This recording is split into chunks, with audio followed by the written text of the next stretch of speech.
नमस्कार, मैं doctor Anju Verma, consultant and director doctor Verma hospital and fertility centre Gwalior. पिछले वीडियो में हमने चर्चा की कि आईवीएफ प्रक्रिया क्या होती है और ऐसे कौन से निसंतान दंपत्ति हैं जो इस प्रक्रिया से लाभान्वित हो सकते हैं। आज हम चर्चा करने जा रहे हैं कि आईवीएफ से पहले कौन कौन सी जांचें ज़रूरी होती हैं जो कि महिला और पुरुष में की जाती हैं, या जिसको हम डॉक्टर्स कहते हैं कि प्री आईवीएफ वर्कअप। तो प्री आईवीएफ वर्कअप में होने वाली जांचें महिला और पुरुष दोनों में ही की जाती हैं। महिलाओं में होने वाली जांचों में मुख्यतः जांच है ओवेरियन रिजर्व असेसमेंट टेस्ट, अर्थात या जिसे हम कह सकते हैं कि वो टेस्ट जिसे हम ये पता लगा सकें कि किसी महिला के अंदर उसकी अंडाशयों में अंडों की संख्या कितनी है, उसकी गुणवत्ता कैसी है, जिससे कि हम जो हार्मोन के इंजेक्शन अंडे विकसित करने के लिए देते हैं वो किस मात्रा में हमको देना है, हम डॉक्टर से डिसाइड करते हैं।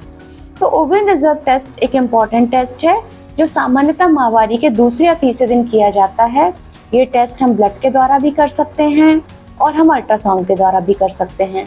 ब्लड के द्वारा करने में माहवारी के दूसरे या तीसरे दिन महिला को बुलाकर उसके ब्लड में से कुछ हार्मोन के टेस्ट करे जाते हैं जो कि AMH, FSH, ईस्ट्राडियोल नामक हार्मोन्स होते हैं। इनका लेवल कितना है, इसके लेवल से हमको ये पता चल सकता है कि महिला के अंदर अंडाशय के अंदर जो अंडे हैं उनकी संख्या पर्याप्त है कि नहीं। दूसरा टेस्ट जो ओवेरियन असेसमेंट में हम करते हैं अल्ट्रासाउंड के द्वारा, वो होता है एंटल फॉलिकल काउंट। एंटल फॉलिकल काउंट में माहवारी के दूसरे या तीसरे दिन महिला को बुला के अल्ट्रासाउंड की मदद से करते हैं ट्रांसवेजाइनल सोनोग्राफी के द्वारा।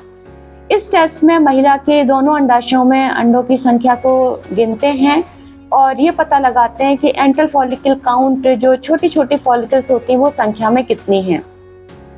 यदि किसी महिला के अंदर एंटल फॉलिकल काउंट कम है तो इसका मतलब होता है कि उसके अंदर अंडे कम हैं, और ऐसी महिला में अंडे विकसित करने के लिए आईवीएफ प्रक्रिया के लिए हमें ज़्यादा डोज की ज़रूरत पड़ेगी, ज़्यादा इंजेक्शंस लगाने पड़ेंगे सही मात्रा में अंडों को विकसित करने के लिए।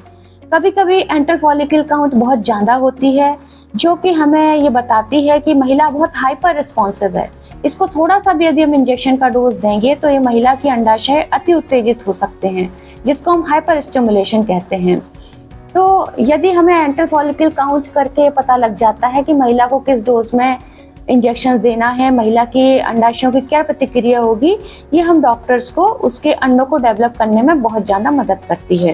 तो हम कह सकते हैं कि ये वाला टेस्ट एक महत्वपूर्ण टेस्ट है।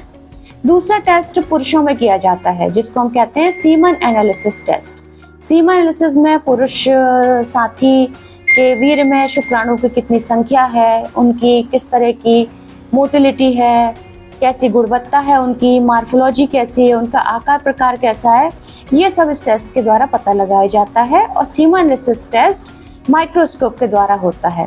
हम कह सकते हैं कि सीमन एनालिसिस पुरुष बांझपन का कारण जानने के लिए एक बहुत महत्वपूर्ण टेस्ट होता है। इन दो इम्पॉर्टेंट टेस्ट के बाद नंबर आता है सामान्य रक्त परीक्षण, जो कि ब्लड टेस्ट द्वारा होते हैं। ब्लड टेस्ट हम जिसमें करते हैं, हम कह सकते हैं कि किसी भी महिला को आईवीएफ प्रक्रिया से संतानोत्पत्ति से पहले जांच क्यों ज़रूरी है, क्योंकि ये सामान्य रक्त परीक्षण किसी भी महिला या पुरुष के हेल्थ स्टेटस के बारे में बताते हैं, जिनमें कि haemoglobin, blood sugar, thyroid, HIV, hepatitis जैसे संक्रामक रोगों का टेस्ट भी शामिल होता है। अगली जांच होती है गर्भाशय की जांच। यूट्राइन कैविटी के अंदर उसकी परत किस तरह की है, जिसको हम एंडोमेट्रियल लाइनिंग कहते हैं, ये एक महत्वपूर्ण जांच है। इस जांच का पता ट्रांसवेजाइनल सोनोग्राफी से किया जा सकता है। इसमें अंदरूनी परत कितनी मोटाई की बन रही है, सोनोग्राफी की मदद से हम चेक कर सकते हैं। कुछ केसेस में हमें हिस्ट्रोस्कोपी की मदद भी लेनी पड़ती है। हिस्ट्रोस्कोपी गर्भाशय यूट्रस की कैविटी को जांच करने का दूरबीन द्वारा एक तरीका होता है। इस जांच में दूरबीन प्रवेश कराई जाती है गर्भाशय के अंदर और गर्भाशय का पूरा कंप्लीट असेसमेंट होता है कि उसकी सभी तरह की वॉल ठीक है कि नहीं, उसमें कोई दिक्कत तो नहीं है, किसी तरह के एडेशंस तो नहीं है, कोई छोटे मोटे पॉलिप तो नहीं है। जरूरी नहीं है कि हर केस में हम हिस्ट्रोस्कोपी की जांच करें, पर जिस भी केस में हमें ट्रांसवेजाइनल सोनोग्राफी में इस तरह का शक जाता है कि महिला के गर्भाशय में दिक्कत हो सकती है, उसमें डॉक्टर हिस्ट्रोस्कोपी की सलाह भी देते हैं। तो ये सब जांचें हैं जो किसी भी महिला के लिए आईवीएफ प्रक्रिया से शुरू होने से पहले की जाती हैं। पुरुषों में भी सीमेन एनालिसिस किया जाता है। आगे हम जानेंगे अगले वीडियो में कि आईवीएफ प्रक्रिया किस तरीके से की जाती है, उनके कौन कौन से चरण होते हैं। Thank you.